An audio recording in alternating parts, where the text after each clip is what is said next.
All right.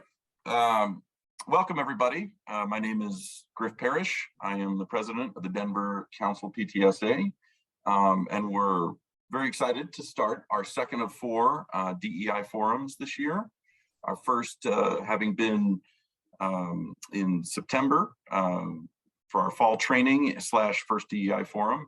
We enjoyed the leadership of Dr. Darlene Sampson, who's returning, and she'll be doing introductions in a second. I think it's important to talk about the why of what we're up to here. The Denver Council Board has worked on this for a couple of years, and at its best, a PTA in a school can positively impact the school culture, reach out and create opportunities for every student in that school. When you're sitting at the table, it's the board's opinion that we need everybody at that table. And that's what we're about tonight, or today, this morning, I'm sorry. And so with that, I'd like to introduce Craig Harsick. Craig is our treasurer. He's worked very hard to help us he's also on the DEI committee for the Denver Council. Ronnie Turner could not be here. She sends her apologies, and she's worked quite hard. She actually helped us set up Dr. Sampson's first connect with us. So we appreciate all her hard work that she's put in. And I don't know that our secretary, is Annette in? She might not be in yet. Annette Guana is our secretary. And under, Elaine Siegmiller, that is not Elaine Siegmiller, who is a state PTA person of note, but we're using their account. That is Anya Dwanger. She is our communications and our membership chair. So everyone will say hi real quick, and then we'll introduce our two doctors who are going to be leading our forum. Okay. With that, we're going to go right to Dr. Sampson, and she will be doing the introductions. And we also we're enjoying Dr. Nancy Hernandez as well, who's kindly going to give her time as well. And we're going to work on how to approach groups, African-American, Latinx folks that might not look like the board that is on the PTA, but really we need to work towards that. So, Dr. Sampson. Okay, thank you, Griff, for that important introduction. Leadership sets the tone. I always say that over and over, and then the rest of us create the space for the work to happen. I want to welcome everyone back. It seems like a long time since we had our first meeting. Just think about the things that have gone on in the world. I just want to say that today, just this past week, you see what's happening to our children in the metro area. And we have some kids who are wounded, disconnected from humanity, and needing a lot of attention and care. And so I've received quite a few calls to bring my group called Big Mama Posse to the schools to support our kids who feel wounded and disconnected. And the things the kids are telling us about the pandemic has just really caused them great pain and anxiety, and they're afraid and they're worried. And I was thinking about how can PTAs support our kids and have forums for them around what's happening. And it's via their parents who said, I don't know what to do about my child and I need help and support. And how can we bring people to assist them? Or that we don't see people, nobody really reaches out to us. And I think that is one of the important things that is happening right now for particularly our kids who are really struggling, is that disconnect. But parents feel that too. And sometimes they're not going to reach out to you. They need outreach to feel that it's safe to come to the table. And so today we're going to talk about inclusive spaces, diverse faces, and how we can bring Black and Latino families to the table, not to just sit there, but as a collaborative partners at the table, and what you have to do that. But I want to recap that last time we looked at assessing cultural proficiency, If you're like me, you don't remember what happened yesterday. There's so much going on. And I ask you to think about who's at your diversity table already so that you can start to develop your plan. And we looked at clashing norms so that a norm for one family may not be the norm for others, but there is a norm of we want all of our children to thrive and we love all of our children. But there are some norms that aren't quite the same. We talked about that last time. And we looked at the national PTA goals that is saying everyone should have some sort of equity embedded plan in their work. And then I provided you with sample equity goals and a sample document to start to place your equity goals on. Today, we're going to talk about how to conceptualize the work for Black and Latino families. And I want to be clear that in some spaces, there may not be as many of those populations, but then that means your data challenge population is the one that you should be writing plans for. Those who are not engaged, people who are not at the table. It could be at another space, kids who need accessible education. I don't say special education. I say special kids who need accessible education. So that very first session, I provided all of that to everyone. Did everyone get that? It looks like some people said they did not. Oh, someone missed it. Okay. Is it possible, Craig, to send it out again, or I can? Okay. We absolutely can, and we recorded the last session as well, so we can share the link to the last session, I believe, as well. So you can catch right back up in no time at all. Perfect. Yes. So I did give you some sample goals and some ways to think about that, but keep in mind, it could be a different population, but we know that when we focus on populations that are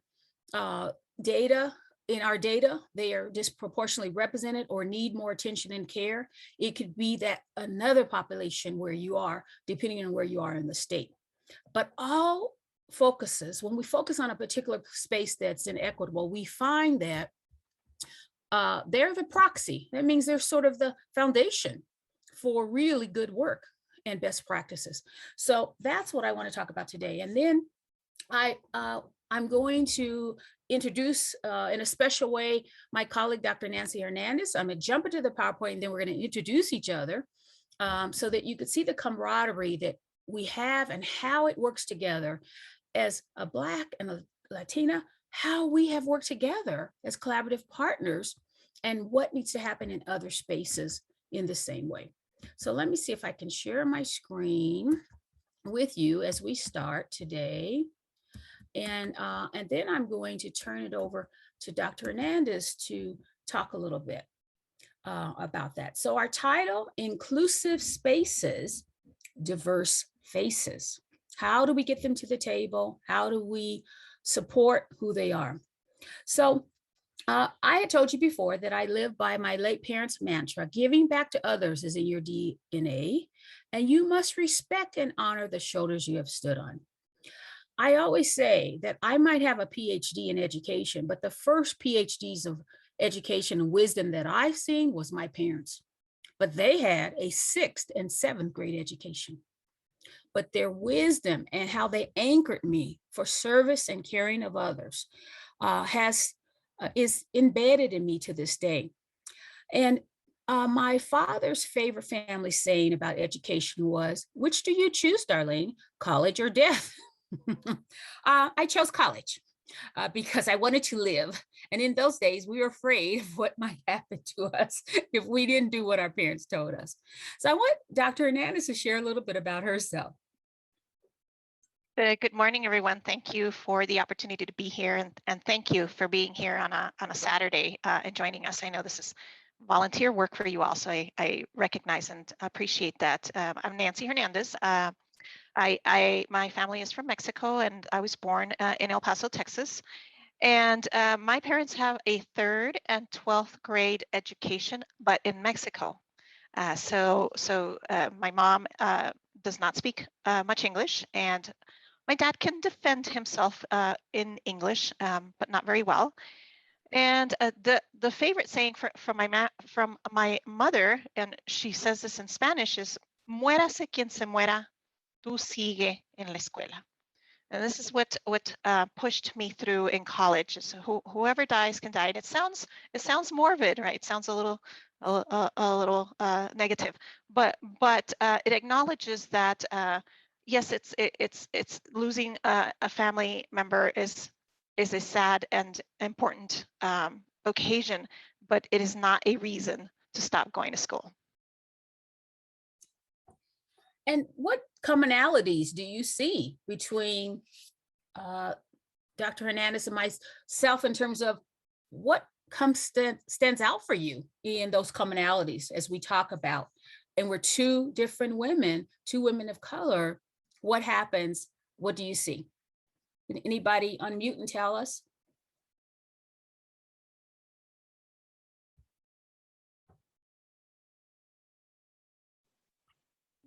I think it's interesting, like you both have a form of death in your saying, that it's like school or death. It's I think that's very interesting. Okay.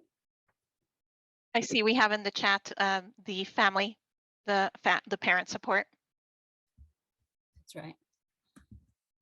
And I think one of the things that we introduce in this way is our commonality, but also as you think about who is absent from your diversity table, how can you pair the differences of others to create a space where everyone's needs are met?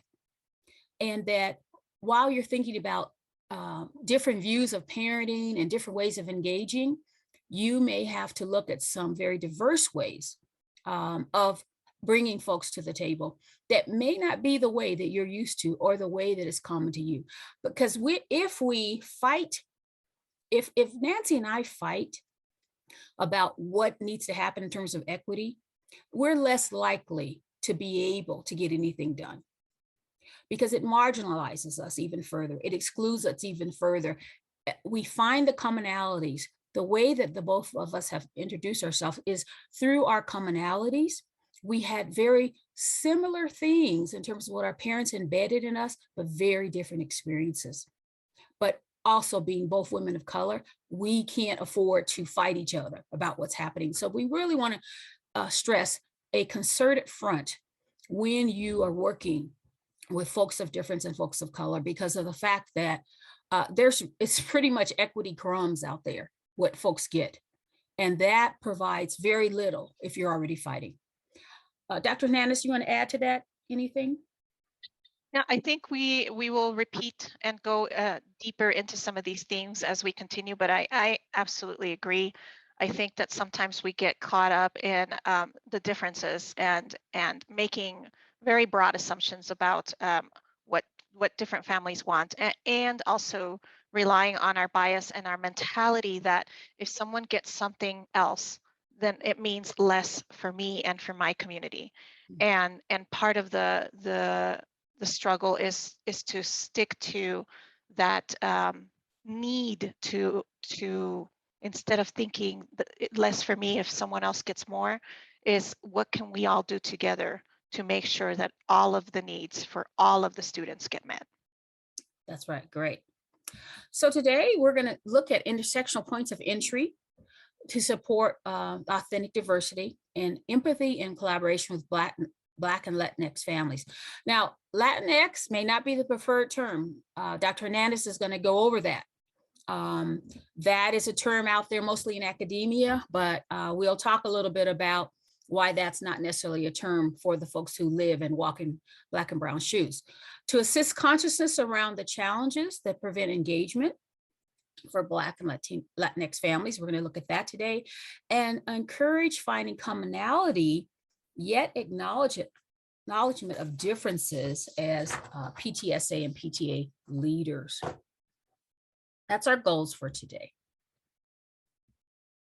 So we had some previous collaborative agreements. We always have them in this work because it goes to the heart of who we are.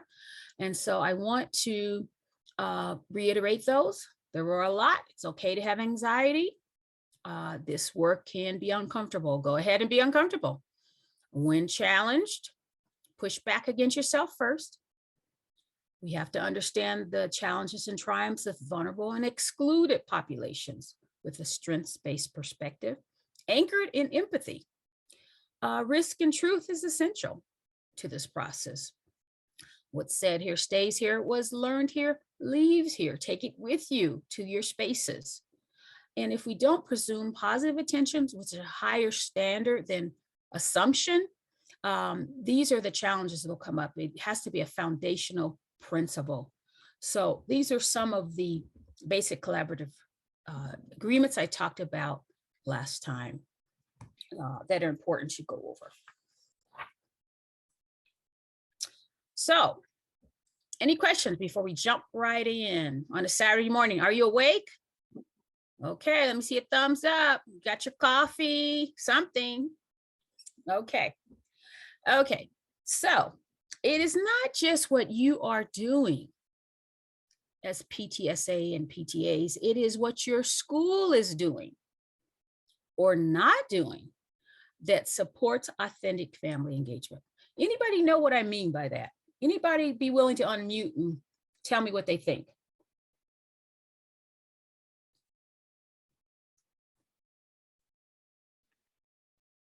Hi, Dr. Sampson. This is Lynn Ritkers from the Manning School PTA and Jeffco. Okay. To me, that just speaks to the fact that we're trying to embed this into our culture, right? It's not just about what we as individual parents or as a PTA organization are trying to push out, but really looking at how we're working within the school and supporting the staff there. Yes, you're right. Anybody else? Absolutely.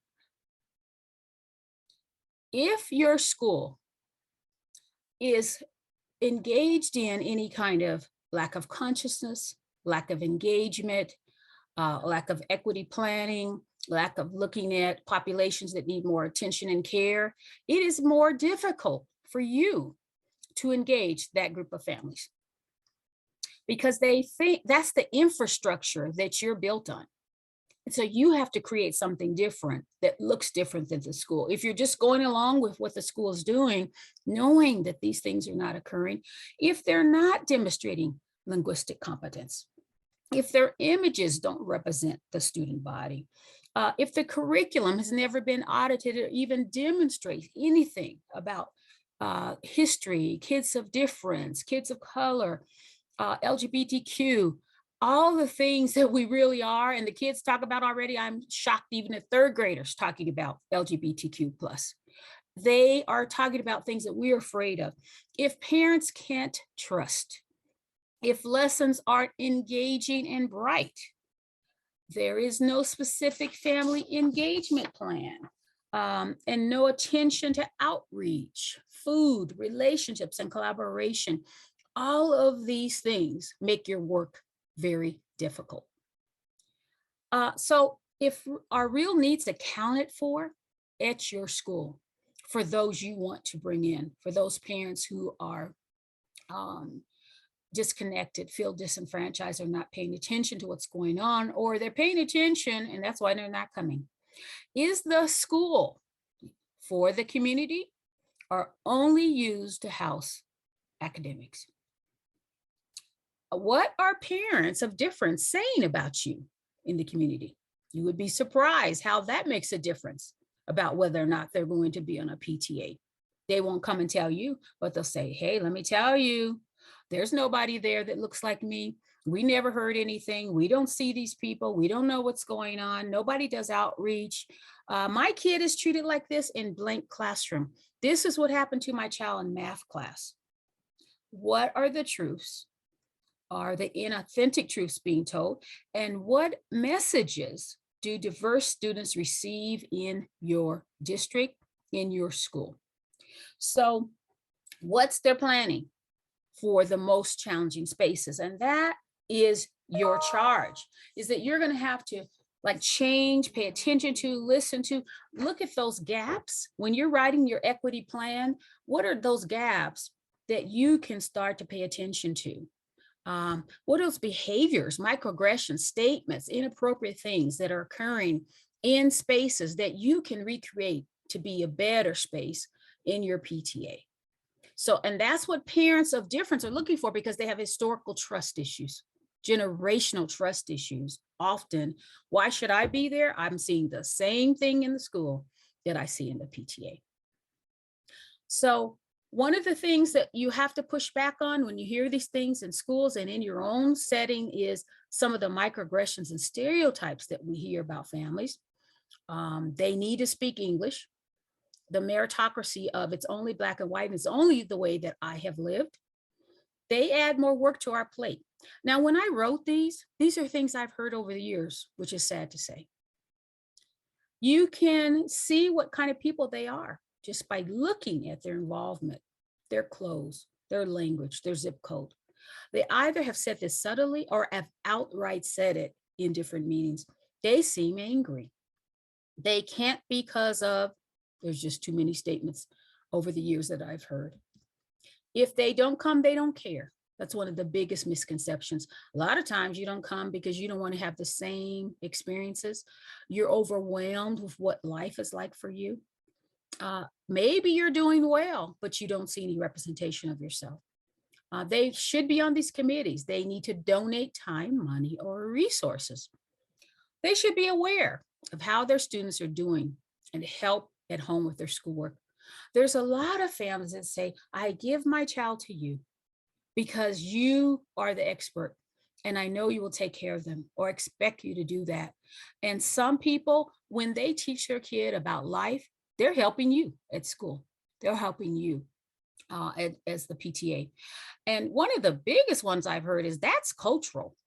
And they'll attach culture to something negative and a deficit, when families come with their own strong rituals, language, culture, the things that they do that a lot of people don't know about because they're not going to tell you, because they're not at the table. So everything's not cultural, but to attach it to negative connotations about differences is often what I will see. So when you hear these things, pushing back, saying, one of my go-to statements is, tell me more. I'm not clear what you're saying. I'm real clear about what they're saying. But if you want to ask and you want to push back, you have to model the behavior at the PTA, when you're at schools, you practice in communities. Those are some of the behaviors that we often see. And so I'm going to turn it over to Dr. Hernandez to talk more about a combination of families, but also Latino family involvement. What are some of the barriers to getting Latino families involved? And I'm going to drop in the chat for you some of the microaggressions that happen in schools, so that you're really aware of what they are and how you don't want them to fall into the space of the PTA. So Dr. Hernandez. Here we go again. I'm talking while I'm muted. Dr. Sampson, I don't have the option to share my slides. So I am not, oh, never mind. I just found it. Okay. I found it. Still learning how to do this.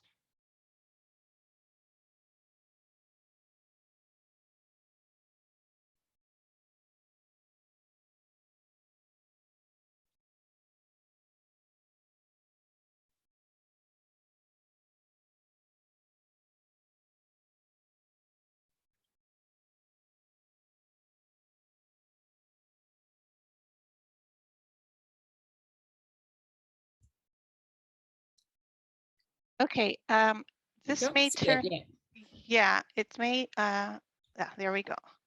Let's see if it allows me. Oh, there it is. Oops. I got it. Okay. And people, you'll have to let me know if you can see when I am sharing, because. Just go to the slideshow and then we can see it better. There we go. Okay, we got it.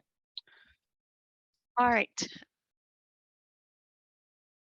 We are going to start with the, again, the repetition of the why. Why are we doing this? Why is it important to do this work of engaging families that might not look like the families that your schools already engage with? and how your organization, how the PTSA, PTA, how your current infrastructure supports diversity, equity, and inclusion. And if they don't, what can you do to make some work on that issue? And something that Dr. Sampson frequently asks, and that I echo, is why would Black and Latino families want to engage with the PTSA and the PTA?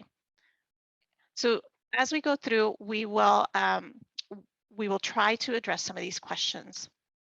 So let's start with just some of the differences and some of the similarities between Latino families and Black families. And I like to start with what is similar, because again, it's very, very easy to go to that space of the other and look at what's different. What's harder is addressing what we have in common. So within Latino families, and of course all families are different, but some of the common themes are respect for elders. So within the Latino community and within the Black community, respect, love of the grandparents, this desire to have an intergenerational household where older people engage with the younger people, where respect for grandparents and great-grandparents is very, very important.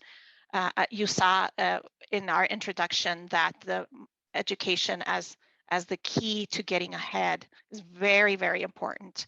And at least for Latino families, the education as key to mobility comes from families who typically haven't had as much education.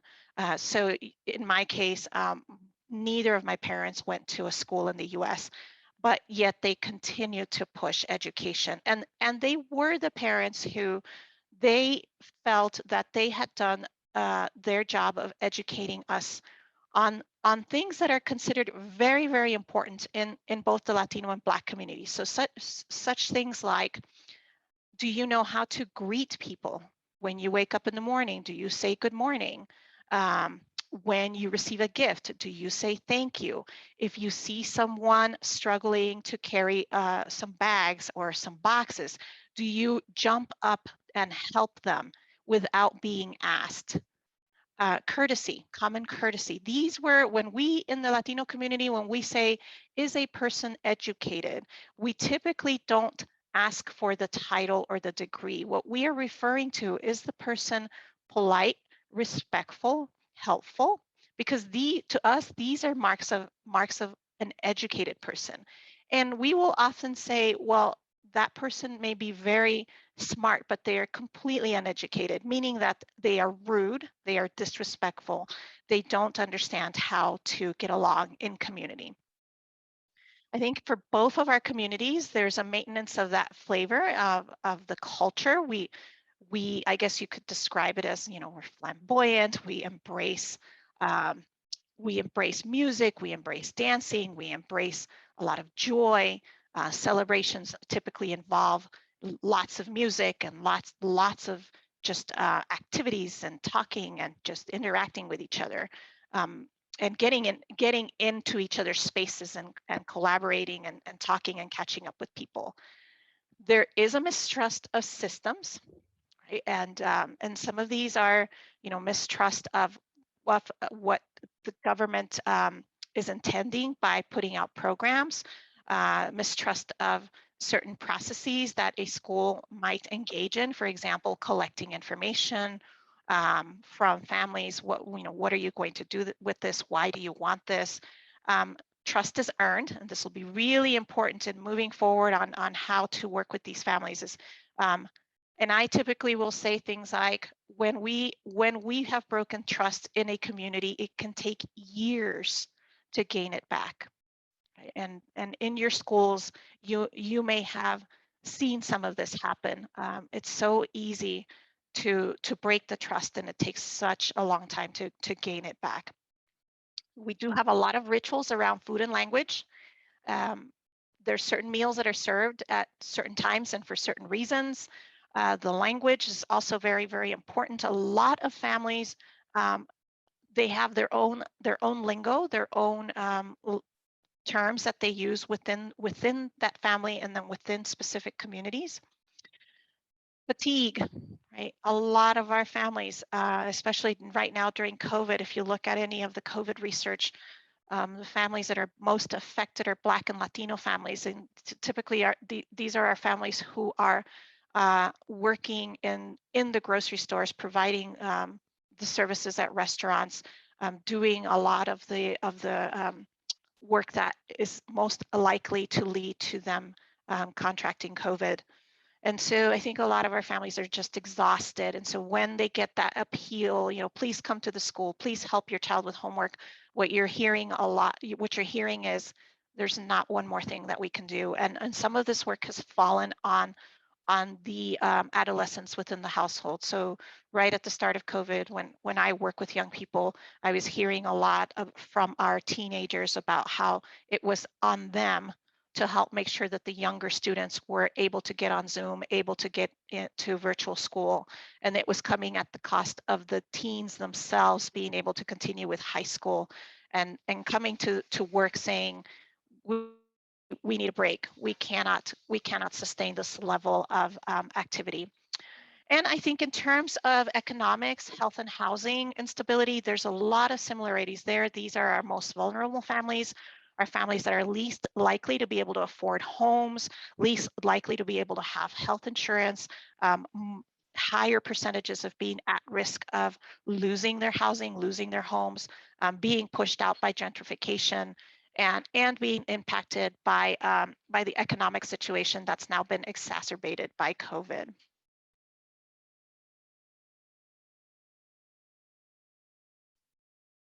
Oops, sorry about that. So what do you do? What do you do when you're facing all of these situations, all of these, and you know, I'll go back a little bit to the commonalities. These are commonalities within our communities. There are differences, and I think we can take a little bit of time later on to think about what is different between the Latino and the Black communities, and I'll try and point out why some of these differences really are just stereotypes and bias. But when we are talking about how we suspend bias, and this applies to everyone working in the space around education, and step one is to just alter your beliefs about what a family's experiences and structures are like. We tend to think in generalities, and this is normal because this is how our brain is wired. We automatically try to categorize and make judgments based on previous patterns or what we've heard, because it's just easier for our brains to process. So it does take some active effort to suspend what you think you know about a family or about a student, and give yourself some time to really open up to find out what the reality is. So suspending previously held beliefs is so important. When you see what you assume to be a Latino family, don't automatically think, oh, they must speak Spanish, they must be from Mexico. You see a Black family, you think, oh, they must be African Americans. They actually may be African refugee immigrants. And those cultural differences are very, very different. Being mindful of bias, right, is very, very important. The danger of a single story. Again, this goes back to you see a family or you see a student and you automatically think you know a little bit about what their story is like. And that can lead to making very inaccurate assumptions about where that student is coming from or where that family is coming from. Suspending our personal judgment. And again, this sounds so easy, but it's actually really hard. It means being constantly aware of how you are processing, what thoughts are coming up when you meet these families or meet these students. It's lifelong learning. This is all about lifelong learning. And in some cases, the painful process of unlearning what you may have come to understand or believe about students and families, and that it's painful. The act of education is often filled with the trauma of realizing that we were told or taught something that isn't true, or our families taught us to believe things that aren't accurate and are actually hurtful. And it hurts. It hurts to say, oh, the people that I trusted in previous years to teach me the ways of the world may not have taught me the best things. Dr. Hernandez? Yes. There's a couple of people in the chat, and I just want to throw back, but one was that we could host a Sunday dinner, and you're going to talk a little bit about what food should look like. And right. then someone else talked about people, what all this anger and sadness around right now, what that means for the work. And so I'll just throw a few things out to you here and there as you continue. Yes, thank you, because it's hard to do the slides and also check the chat. So thank you for that. Yeah, we will talk a little bit about food. We'll talk a little bit about the burnout. And again, for me, what's key is that this is collaborative work. We cannot do it alone. One person cannot do this work alone. The teachers cannot do it alone. The families cannot do it alone. The students cannot do it alone. It requires collaborative effort. And especially right now, when you are seeing, and and I see in the schools that I work with, the level of burnout for everyone involved. It's their only way we're going to move ahead is if we move ahead together. So I will, I put some questions, and you'll have to, in the chat or using your reaction buttons, tell me if there's some areas that we want to skip because you've already learned about this, or if it's not helpful. I know there's a lot of concerns, confusion around what do we call us? What do we call someone like me? Do we call you Hispanic? Do we call you Latinx? What are you? What's the correct term? I want to talk a little bit about who the Latino communities are. Go into a little bit more about the shared history of Latinx and Black communities and why this matters to education. And then we can go into some things that you may already be doing, or you may think about doing within the framework of parent involvement that actually the PTA uses. So I can't see the chat, but is this good? Can I see some thumbs up? Do you see some sideways thumbs if there's areas where I can skip? Okay. All right. So again, you'll have to tell me if there's some of this that maybe isn't pertinent. Yeah, they're saying go ahead. Okay. Go for it. All right. So what is the difference between Latino, Hispanic, and what do we call people? Okay, so in terms of definitions, Hispanic is the word Hispano. Hispano refers to Romance languages or people who speak Spanish, right?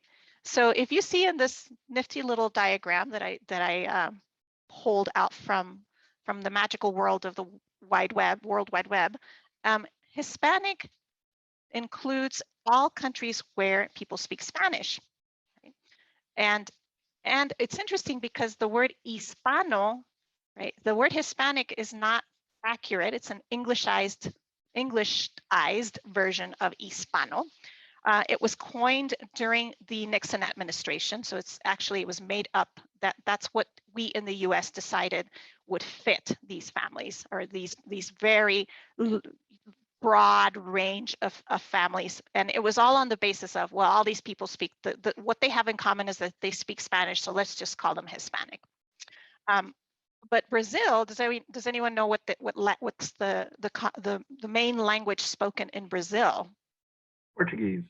Yeah, exactly. So they're not Hispanic because they're not Hispano. They don't speak Spanish.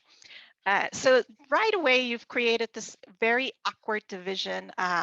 We in the U.S. love to lump things together. We love to have an easier time of putting someone who looks like me, well, let's call them something. Let's make it easy to differentiate them and categorize them. So the word Hispanic was, during the Nixon administration, was used to sort of pull all of these people together. Immediately there was backlash because the word Latino refers to Latin American countries, right? So Mexico all the way down to South America. And so, and some of these countries do not, they have multiple languages. So Guatemala, for example, there's numerous indigenous languages. Mexico, there's numerous indigenous languages. What happened in the US in terms of eradicating and marginalizing and disenfranchising Native American communities, indigenous communities. That has happened in Mexico and Central and South America as well. So some of the people in the US said, no, we don't want to be Hispanic because some of us don't speak Spanish. We prefer to be Latino. Latino feels more inclusive to us. It doesn't limit us in terms of having to speak Spanish, and it unites us more along the lines of geography. There's some strong reactions to Spain. So if you remember some history, Spain conquered Mexico. So it might be difficult for someone like me from Mexico to consider myself Hispana because there's some strong reactions to Spain as the conqueror. So now you have some people calling themselves Hispanic, some people calling themselves Latino. In the US Census, the term Hispanic was initially used, and then there was some feedback, and then now it's like Latino, right? And so I feel terrible for the people at the US Census because they're always trying to figure out, what do we do? So is it Latino? Is it Hispanic? Okay. Then we have some people who, if you ask, so for example, if you ask my family, what would you prefer to be called? They will say, soy Mexicano. I am Mexican. We have some students, if you ask them, well, are you Hispanic or Latino? They're going to tell you, soy de Chihuahua, right? The region of Mexico that they come from. Soy de Oaxaca, because the development of an identity takes time. So I have a 19-year-old Guatemalan foster daughter. If you ask her what she is, she does not know what Latino is. She does not really know what Hispanic is because these are rooted in US history and in how we've developed an identity as communities within the US. She's a recent immigrant. She says, well, I'm Guatemalan. That's how she identifies. The terms Latino and Latina don't really mean anything to her. I've had to explain what that is. And in Spanish, right? So you have a sexist language. Everything is gendered. So Latino means male. So if you call a community Latino, the assumption is that you are rendering invisible all of the women. Right? If you say Latina, then you're rendering invisible all the males. So the term Latinx has come forward as a term that embraces queer, Latino, Latina, Hispanic communities. And this is very important in terms of LGBTQ, the LGBTQ plus movement, where they themselves have said, enough is enough. We are part of these communities as well. And I will say that Latino, Hispanic communities, there is a lot of homophobia, and this is another thing that we have in common with our Black communities. There is a lot of homophobia, and it's very real. And it also means that we do push out some of our youth who come out and identify as queer or gay or lesbian or trans. For some of our communities, embracing the term Latinx is very important in terms of acknowledging this history of homophobia and wanting to move forward and being more inclusive. But the problem is that Latinx, so the X is again a very US, very centered term here in the US. You have to have some understanding, you have to have some education privilege to understand the term Latinx. So again, going back to my family, if I say Latinx, they think I'm crazy. What are you talking about? What is this? And I say, well, we want to include our gay and lesbian Mexican family members. They say, well, we don't, that makes no sense. So there's now this new term, Latin E, Latin A, right? The A is very important in some of these communities because it adds this extra flavor. It's Latin A, and it's also gender neutral. So now there's a move to have this Latin A, Latin E, because it resonates more with the efforts to be gender neutral in Spanish-speaking countries. And remember that here in the US, everybody assumes, one of the assumptions is, well, all of these all of these immigrants are coming and they're not learning English. Actually, that's not the case. All of the research shows that the children are learning English very quickly assimilating into the US.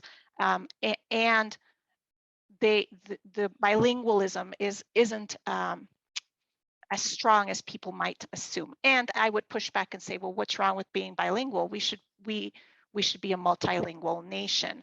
So Latinese is very, very new. Again, you have to have some education privilege in order to understand these concepts. And just to make things a little bit more complicated, there are still people who identify as Chicano or Chicanx. Again, the X is indicative of groups who are saying, let's include our LGBTQ plus members.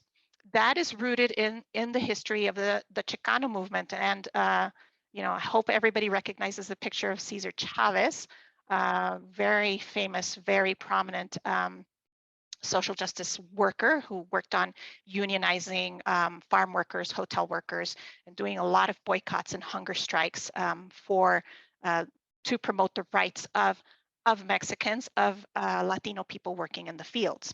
So there are here, Colorado is the home, is one of the homes of the Chicano movement. So you will still find people who identify as Chicano or Chicanx.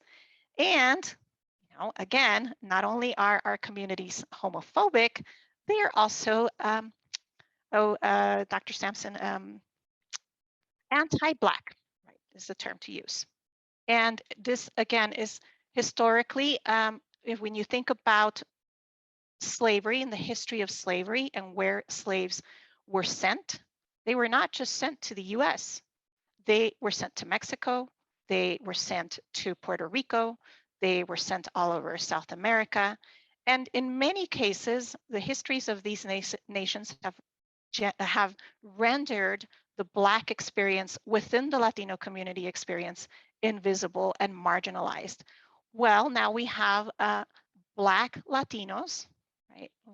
My favorite term is Blaxicans, Black people who are Mexican, stepping up and saying, we want to be included too. We make up a part of the Latino community.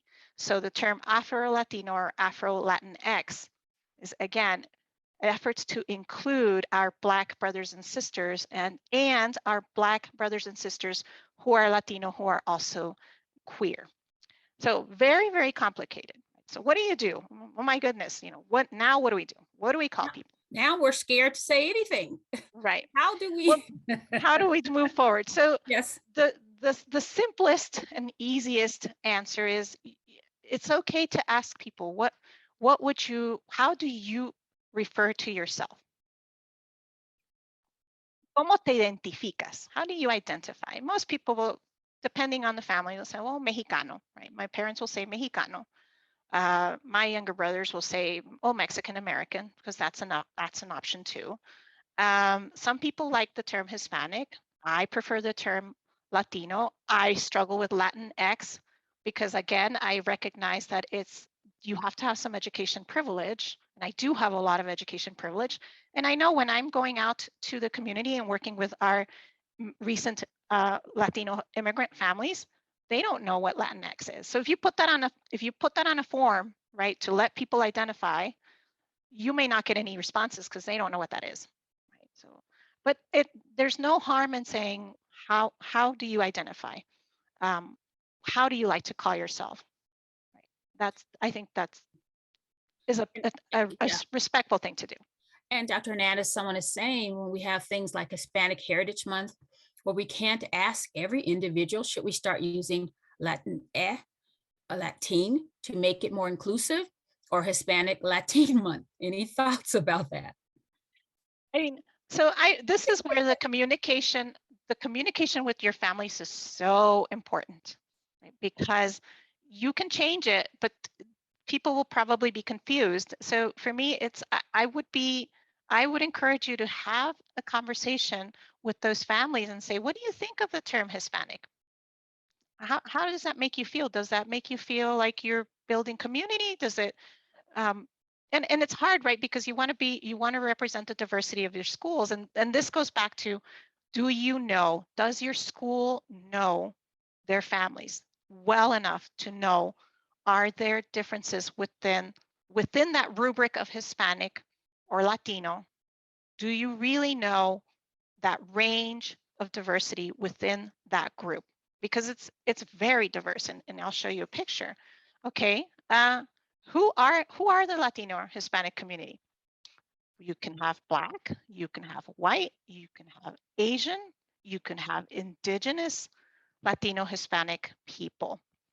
So at your schools, this is something you can see, find out if your schools, are they aware? Because typically what the response I get is, well, they're all Mexican, but are they really? Because I can tell you in some of our rural Colorado communities, you don't have a lot of Mexicans. What you have is a lot of Guatemalans. You may have a lot of people from Chiapas or Oaxaca, which is a region of Mexico that's much more indigenous. You may have some people from the Dominican Republic, right? So does your school know? Do you know? Can you ask your families, what would you like to identify? They may say to you, well, let's keep Hispanic Heritage Month, but can we have a day for Guatemalan culture? Can we have a day for, for our Puerto Rican culture, which, by the way, some people forget, Puerto Rico is part of the US, right? They're not a different, they're not a different nation. So again, it gets very complicated. And when you think about what are children being taught in school, I can pretty much guarantee you they're not being taught that within the Latino community, we come in different colors. And that's part of the problem. When we talk about the tensions between the Black and Latino communities, we are not being taught that Latino, and this is something I learned in college. So going back to education privilege, if this is the only space where you're going to be exposed to the broad diversity and the history of communities of South American, Central American, Mexico, that is a problem. Okay, and I'm pretty sure Dr. Sampson can weigh in that within some of our Black communities, they're not learning this history either. The deep connections between both of our communities. And it does go deep. This is a book that just came out recently, the history of Black and Latinx communities in the US. What I put here is a little telegram that went out from Dr. Martin Luther King to Cesar Chavez when he was doing a hunger strike. So these connections go back deep. When I hear, well, who needs more attention, the Black community or the Latinx community? And someone had put in the chat the zero-sum game. All of our communities need support. All of our communities need social justice. It does not have to be either or. When it turns into either or, we are causing problems. We're making the problem worse. This is a telegram before Dr. Martin Luther King was assassinated, lending support to Cesar Chavez and his efforts to unionize workers, the connection between the shared oppressions between the Latino and the Black community, which is so important, and it's so easy to lose these. There's a lot of efforts being made to create wedge issues between our communities, and this is why Dr. Sampson and I feel that it's so important to work together and to make sure that our communities understand it isn't an either or. We're not in the oppression Olympics, right? This is about making sure that our students are served. This is a picture from a STEM night, right? STEM night at a school, which I just love because you can see the diversity of these families. And this is one of my goals at UCCS, is to work on research for how to promote STEM among diverse families. So stay tuned if you want to hear more on where we go with this area. You already know this, family engagement matters. It's so important. This is a slide from a study out of Harvard on why family engagement in school matters. Right? It really is a key part of supporting students in schools. Right? You already know this. You are the PTA. This is your language. I don't need to, if I need to convince you why this is important, we have problems. All right, so let's talk about where you can start. And this is the way you start is to get rid of deficit-based thinking and to approach family engagement from asset-based. What this means is that you think about the families, you see the families, and you don't automatically go to what they don't have. We go to what do they bring to the table. Every family, every student has knowledge. So remember when I said, well, we within my Mexican family, we evaluate whether a child is educated or not based on their behaviors. So there is deep knowledge there. If you have not learned how to get up in the morning and say hello, trust me, my mother would correct you right away. And so you show up to school with some knowledge about how to engage in school. Lots of and more recent Mexican immigrants, Latino immigrants, they are taught complete respect for the teachers, right? You don't disrespect the teacher, you pay attention to the teacher, you don't interrupt the teacher. You don't ask questions of the teacher because that is disrespectful. You wait for the teacher to be done talking. And if the teacher tells you you can ask a question, then you ask a question, right? So some of these say, oh, the children don't engage, they don't talk. Well, because they're not supposed to, right? They've been taught, that's their education from home. So every parent, every student has knowledge, deep knowledge. You don't get to survive in the US or in any nation, in any world without knowing something about how to engage in that world. This is so easy, and it's the hardest one. Treat people like you would like to be treated. I'll give you an example. I just came from a family engagement night where I walked in as a guest speaker and I was told, oh, we have dinner for the family. So I look over in the corner, there's this buffet laid out, wrapped in plastic, and I'm watching families come in and sit down, and you know, here goes my education, right? I was taught when you invite someone to eat, immediately you serve the food because they're hungry, right? So you come into my house, I'm going to say, are you hungry? Are you thirsty? Here's a glass of water. Let me feed you. And I was a little concerned because I wasn't seeing anyone approaching the food. Well, it turns out that I was told we make the families wait till the end of the presentation and then we give them the food. I'm waiting for Dr. Sampson to put in the chat some stuff. What your reaction is to that, because I had a very visceral reaction to this transactional approach. Right. Trust, very important. Also is in the trap. That was my reaction as well. It's not about transaction. Working together is so important. When you ask the families, are you okay with Hispanic cultural night? Should we call it something else? And then, you know, they give you some feedback.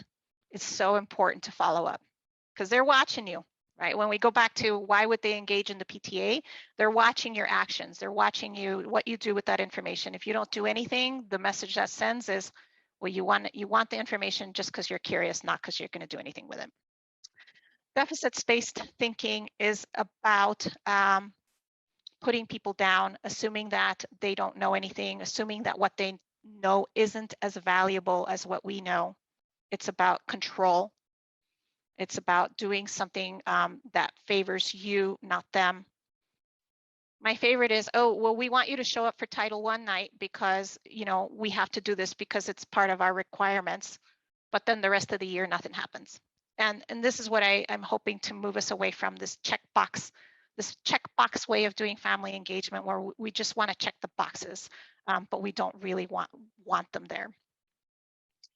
I want to touch a little bit on the trauma, and Dr. Sampson mentioned it earlier. Some of our families have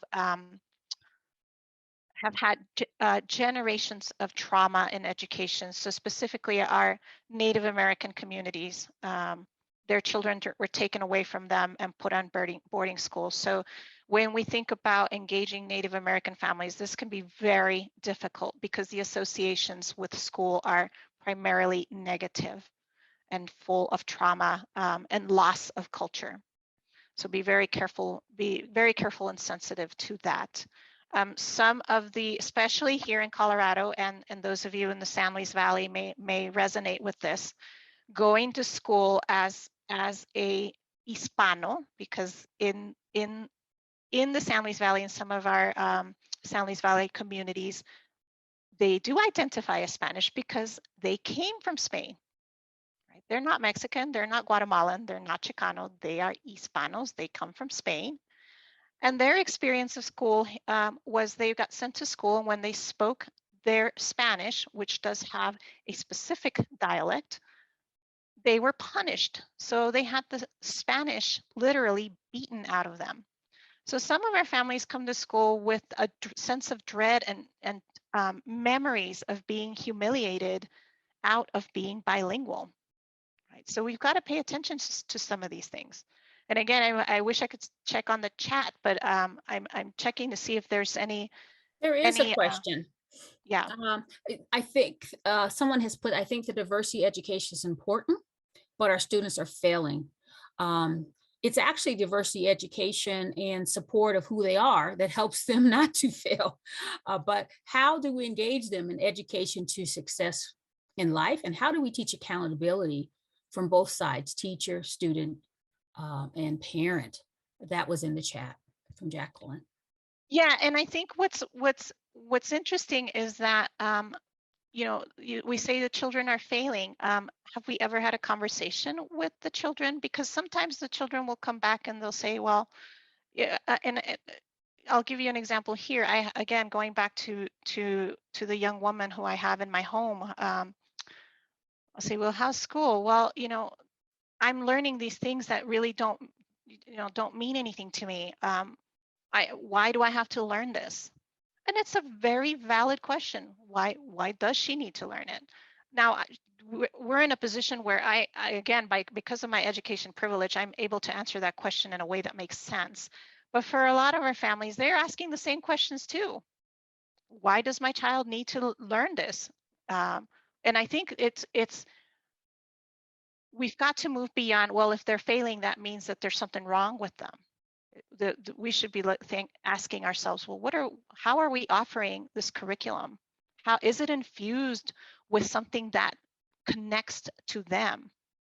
Is it infused with something that fills them with hope and inspiration, that makes them come alive? I think for those of us who have had those opportunities to engage in a class where maybe the topic wasn't something you thought you were going to really care about, but you had an instructor in that class really made it life transforming. Right? And that's what I'm looking for with some of these opportunities to engage with our children. Can you make the topic life transforming? And failing is complex. What does failing really mean?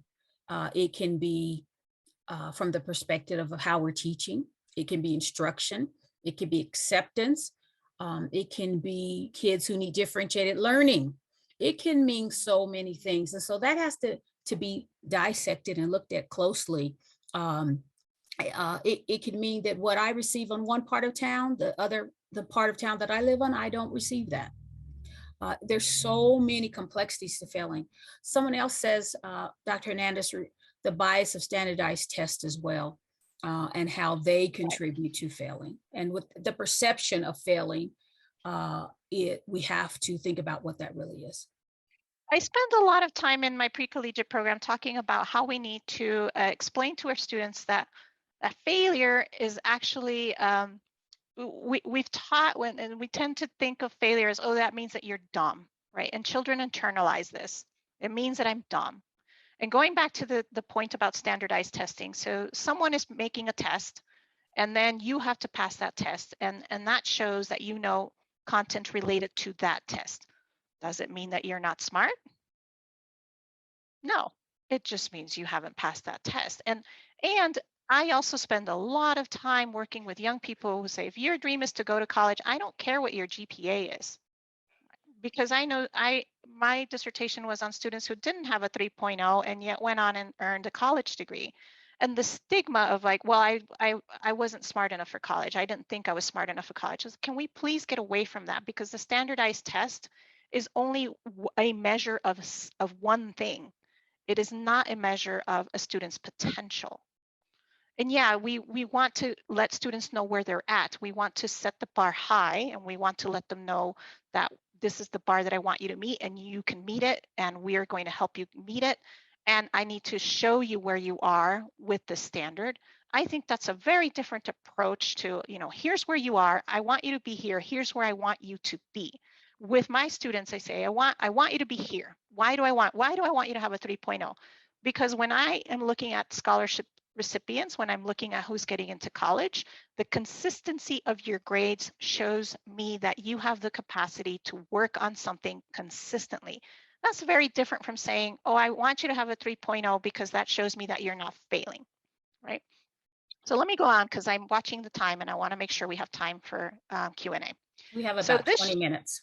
Yeah, so this should be familiar to all of you. This is your framework, and usually when we talk about this framework, I also bring up the some other frameworks. So most schools, they either say, okay, the family liaison's they're responsible for all of the family engagement, which is totally unfair, right? It's like saying, oh, Dr. Sampson's job is to fix our equity problem. Well, that's not how it works. You've got to have everybody doing it together. So a lot of schools say, well, we have our family liaison, that's your job. But you all know this, you've got to have a framework. You've got to organize these family engagement activities in a way that makes sense so that you don't lose your mind. Some schools just throw a bunch of stuff out there, right? They just throw everything at the wall and say, let's see what happens. And then some schools, they don't do anything at all. My favorite is, well, we're going to do family engagement by putting the Google Translate on our website, and then that shows that we've complied with, making sure that everything that we do is accessible to people who speak different languages. That's no different than saying, well, we're going to show that we don't discriminate by putting in teeny tiny print at the bottom of our statement, our website, our homepage, that we don't discriminate. And then when I come and say, how are you engaging families? Do families feel included? They say, well, they feel included because we've covered the checkbox, right? We've checked off this box. Right, so this framework, I'll go through some things that might be helpful to you. And if you have some note-taking opportunity, you've got a notepad or a sticky or your phone to take some notes, maybe this might be helpful for the ending of this of our morning. This is your framework. Okay, welcoming all families, right? When the minute you walk into the school, and this is very common, I see the sign, welcome, in lots of different languages. Yes, it's good. It's a good symbol. It's a good step to show families that they're welcome. Do not get rid of it. When you go to your schools and you do your walkthrough and you're assessing, is my school welcoming all families? That's a very important thing to look for. What's more important to me is who greets the families first, and you all probably think immediately of who's the person running the front desk. Very important, very powerful position. This position can single-handedly make your entire school not welcoming. And they don't have to speak Spanish. They don't have to speak another language. It's all, the people that are best for these positions. They're the friendly people, the people who will offer a family a glass of water, a place to sit. Let me find someone who can help you, even if I can't. If that person is not welcoming, your school is not welcoming. If the first thing a family sees, and this is very sensitive because we all have different experiences around police. Some families, if they see a police officer as the first person that they meet when they come into a school, some families will respond and say, oh, this lets me feel very safe. For some families, this is absolutely terrifying. So, and you all have different schools, different communities, and very different opinions, but I'm just pointing out that for some of our families, it's very scary and it may not feel welcoming. So what can you do? What can you do to have both? I always look at how long does it take to enroll a child at your school, right? And during COVID, I saw a lot of this. Let's send you to a website. Well, some families didn't have internet. Some families don't know how to fill out these forms. They get to the box where it says, do you identify as Hispanic, Latino, Latinx, Latina, and and they're stumped again because we are imposing a U.S.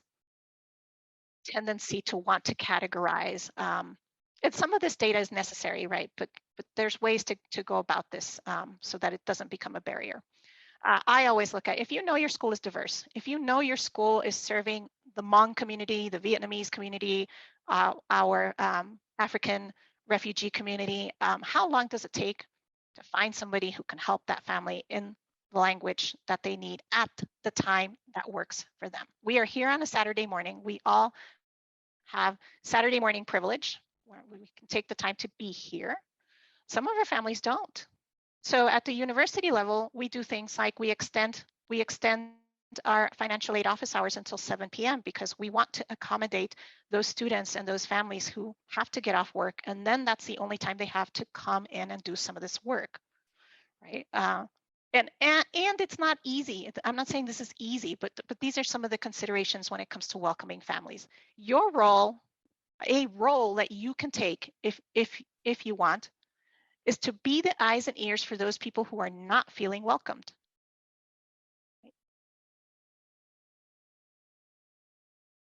Communication, and we'll get into translation here. So does your school know what languages the families speak and read? Because they're two different things, right? We've got a lot of younger children who speak Spanish, but they can't read it because that's not part of the curriculum. Translation and interpretation. Okay, I have very strong opinions of this because I am bilingual. Google Translate, yes, it does in a pinch. Yes, it's budget friendly. It's not always accurate. Okay, just be aware of that. You can do the thing where you put the Google Translate on your webpage and then you're done. Okay, I'm done. Is it true culturally responsive family engagement? Well, no, you're just checking a box. Using the children as translators. I grew up translating, right? What that did is it changed the power dynamic within my family. All of a sudden, I know more about my mother's health problems than a 5th grade child should probably know. It changes the power dynamics within the families. It makes the child the center. That child has so much power. I loved having power as a child. Well, let me tell you, I had the power to decide what to translate for my family. My brother was in trouble. I could sink him because I could tactfully embellish what the teachers were asking me to translate about what he had done that day. Not very good. So be careful when you're asking children to translate. There's a power, you're shifting the power dynamics. The parents now become subservient to the child who's the translator. And some of these conversations are not appropriate for children to translate. What level? This applies to English as well. If your letters going out to, well, not PTA, but your school letters are going out at more than a sixth grade English level, you're actually including some of your English speaking families. What do you translate? So I can, what do you translate? We want to translate everything. You don't need to translate everything, right? But you've got to be thinking, most of the children are going to be learning English at the high school level. Most of those children already speak English. So what you want to translate, what you want to advise your schools to translate are the key pieces that families might read first. That's typically the calendars of activities, those documents that require like Title I compliance, some of those pieces that are welcoming, guidelines, but some of the pieces don't need to be. So sometimes I'm like, oh, I have to translate everything. You don't have to translate everything. You can sit down, and if you know your families, they'll tell you which pieces they would like to have in whatever language is important at your school. Practice language equity. How many of you in the chat, quickly raise your thumbs up if you have ever been the person wearing the headphones and listening to the interpretation into English? I don't know if anyone's putting their, I can't see. No, never, it says. Okay. I invite you to set up a meeting where let's say Spanish speakers. The Spanish speakers conduct a meeting in Spanish, and then you put the headset on and have it interpreted into English. That is language equity. Take turns doing that. What that does is changes the power dynamics, right? Families already come in feeling, I'll tell you about my mother. My mother's a very intelligent woman, 3rd grade education in Mexico, does not speak English, does not drive. Incredibly intelligent woman. She is so ashamed.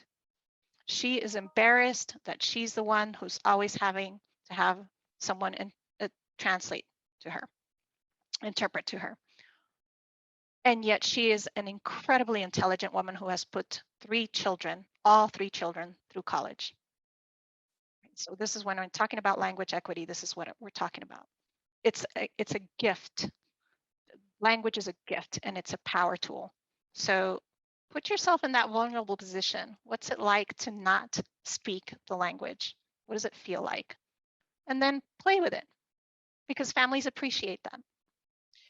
Dr. Hernandez, someone is asking, when's the best time? It's so hard to consider the best time for family engagement activities. Yeah. I will tell you right away, you're never going to be able to hit the best time, because all families have so much going on. And remember that during COVID, some of these families were scrambling to put different jobs together, different pieces of jobs together. Some of our families work all weekend long, especially if those families are doing construction work. They're working all weekend long. So my advice would be, try to find that one time where you've got a core group, and then ask them, what can we do? What can we do to reach out to those families who are not able to be here? Is it helpful to do a little handout and have them receive it?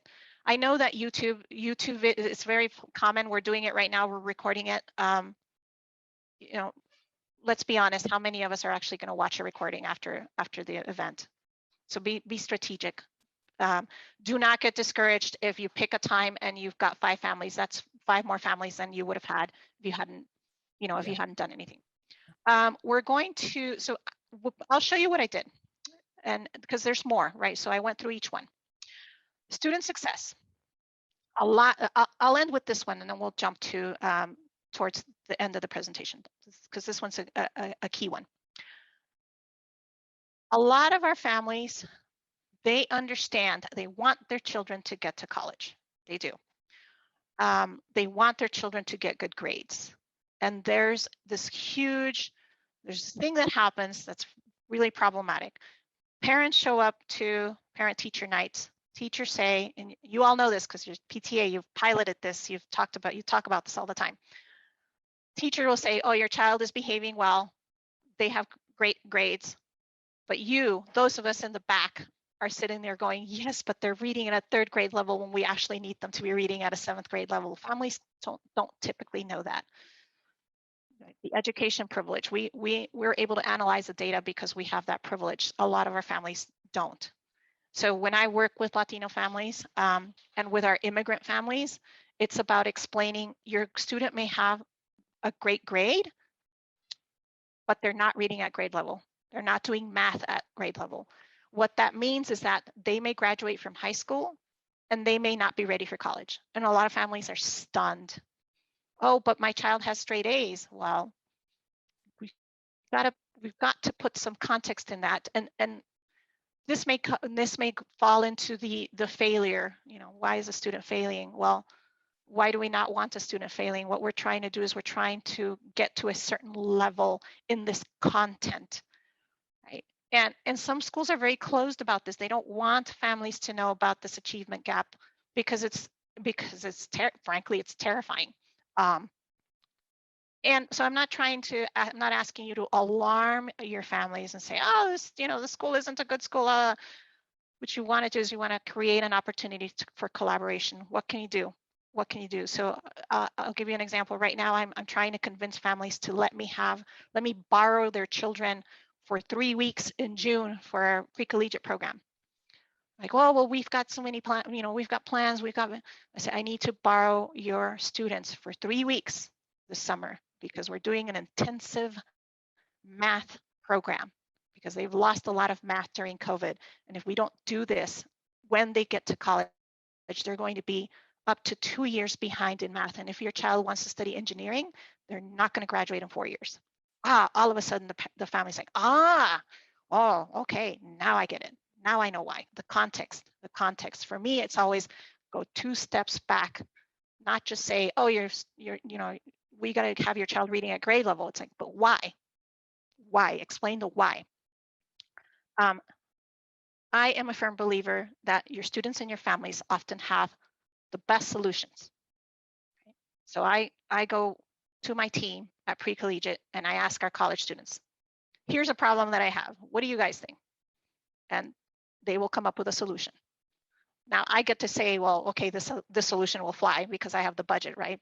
But I welcome their ideas and I recognize them and I do what I can to make sure that some of those ideas are implemented, because it's about trust and it's about honoring their feedback. I'll just quickly show you, right? Let's not fight over the slice of pie. Let's fight for a bigger pie. This is not about creating a division between the Black and Latino families. It really is about what do all of our children need. When you do those best practices, you're helping all the children. We haven't even touched on our children with special education needs or who need special access to education. That would require a whole other, presentation. Power. Right? Some of our families don't understand the power structure of how a school works. They just think the principal's in charge. They don't understand the system as a whole. So when I talk about context, this is what I'm referring to, explaining the context, helping families understand what the context is. I'd encourage you to Google this human library, right? When you're thinking about what can I do, how can I collaborate with other people outside of the schools, in the communities, with the families. Google this concept of a human library. I think you'll be fascinated. I've been fascinated. What it is a collection, people who are experts offer to volunteer, offer themselves as conversationalists around different topics. And I'm pretty convinced that if you go to your families and begin to ask who's an expert on different things, you're going to get some responses, some very interesting responses on things that you didn't even know. I found, I found, how many of you know the stock show? There's a tradition of Mexican vaqueros, right? And I found a young woman whose father is a vaquero. He does the charreadas. He dresses, with the mariachi outfit and he rides horses. And no one at the school knew this. And I thought, what a missed opportunity to have this father come and talk about this rich tradition of the Mexican cowboy, the vaquero, the charreada, the art of riding horses and rope skills. And no one knew. It happens with the Hmong community too. I used to work at a school that had a very strong Hmong population. No one knew that these Hmong students had their own dance groups, right? And we would see them dancing. They were never invited into the school to showcase. Vietnamese students, they would do their, their celebrations. They were not in the school. What a loss. What a terrible loss for that entire school. In the next coming years, Dr. Hernandez, they will be having, the Holocaust is going to be one of the standards to teach, along with certain historical spaces. However, teachers need education about that. How could we bring education to PTAs that might help families feel more engaged? By the way, look up Charlie Sampson, who was one of the first bulldoggers, which is my relative. People don't know. How do you bring history if you don't know it? Somebody had a question, Dr. Hernandez, how to engage during COVID? Well, right. So here's where those of us with technology privilege, we are doing this format, which I will say it's not ideal. I would prefer to be in person. I would prefer for us to be able to be together in community so that we can see each other face to face and engage with each other and build that trust. During COVID, I mean, we are not going to know about the repercussions of COVID for years. And we're doing our best. This has been the biggest shock to our system, the biggest wake-up call on everything that we're doing. And what I've said to my team is, if we go back to, people keep saying, I can't wait to go back to how things were before COVID. And I was like, can we please like use this as an opportunity to get away from those things we were doing before that didn't make sense? Can we please like not just go back to how things were, because there was a lot of things wrong with the way things were before. So can we just not assume that everything will go back to normal, because the normal wasn't necessarily working, especially in education. It wasn't necessarily working. So how to engage during COVID? Fantastic question. I mean, obviously virtual only works for some families. I know that schools have been very creative. If we were together, I would want to have some of our members here share out what you've seen your schools do to engage during COVID, because I know some schools have done some amazing things. I've worked with schools here in Denver who did food pickup packages. So, you know, the students weren't able to come in for food. So then we would have these drive-by opportunities for families to pick up the food. It was an opportunity for them to quickly like check in with each other via, you know, across this car window. Backpacks. I know I did a lot of backpack work. Students left the classroom, left all their supplies behind. And then we were getting calls saying, well, now kids are learning at home and they don't have their notebooks, they don't have their pencils, they don't have their crayons. We did some of that. One of my favorite was the STEM folks stepped up to the plate and put together these STEM bags and handed them out so kids could engage with science activities. These are all ways to try and engage. In terms of the families, mostly what I do is I check in with my students, because again, I tend to work with teenagers, and so they were the ones that now suddenly are responsible for helping their little brothers and sisters get online in school. Then they themselves are getting online, and then some of them are picking up extra jobs because their families are not able to go work. So there's a lot of opportunities there. And I want to, this is the next to the last slide. What I was hoping we would be able to do is to have you pick one of those 6 standards from the PTA, and then go through and think about, your school may already be doing this. The schools you work with may already be doing this. And if they are, you should definitely bring it up and promote it and celebrate it. And if they're not, this is an opportunity for you to think about how can you help your school work on that standard, not just as a checkbox activity, but find out what are they doing? Is it culturally responsive? Who's being left out? If you need additional partners, who can you partner with? And this is where, you know, you find out really quickly if your school is open or closed. Are there opportunities to do some power sharing? How can you communicate it out? But we have come to the end, and you know, again, I apologize because it's not the best way to do this kind of work, but it is what it is. And if you have additional questions, you have additional conversations you would like to have, this is our contact information. I can stay on for a little bit and try to answer some questions. Obviously, I don't have the answers to everything. All I want to do is I want to encourage you. I want to encourage you to bravely go forth and not get discouraged when there isn't an immediate response, because this work is very difficult. It does take time, and I don't want you to measure yourselves by the number of families who are involved, but by the quality of the relationships that you're building with those families. Because if you do the numbers game, you're going to be depressed really quick. So don't say, oh, I want to have 50 families. Say, I'd like to have 10 families that I know really well, or that PTA knows really well. Thank you so much, Dr. Hernandez. Go back to the first session, put it together with the second session. You have also have sample goals, equity goals. You have to name those equity goals. They can't just be embedded in everything you do, because as we start the work, we have to say what it is that we are doing. Who are we supporting, and what kids, our data tells us needs to be engaged. So we really appreciate having connected with you and giving you some information. If you stop sharing, Dr. Hernandez, you can see a lot of great food for thought. And thank you, Dr. Hernandez, in the chat in terms of the information you provided. Any last questions or thinking? I have a brief announcement. I forgot to mention we're going to do a survey of a rating system. We'll push that out to all of the participants. So please give us your feedback. We'd appreciate it. We have a lot to do.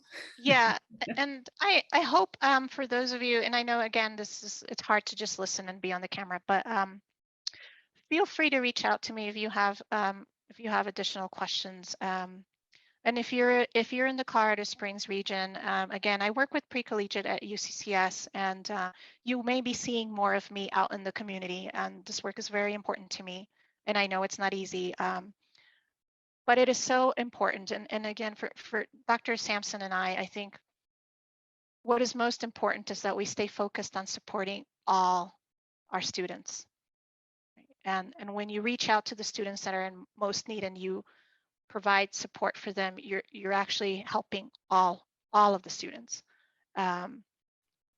We're not going to see what we need to do because of COVID for a few more years. And we've got so much work to do. But the families, when you connect with the families, they become your best allies. And so it starts with that one family who's willing to be brave to come to your meeting. Well, thank you so much, Dr. Sampson, Dr. Hernandez. We really appreciate this is, I've got 100 questions, but I know we have time limitations. So thank you so much. This was a good presentation. Okay. Well, you can connect with us as you need to. And thank you for having us. Okay. Bye. Have a great morning and a good holiday week.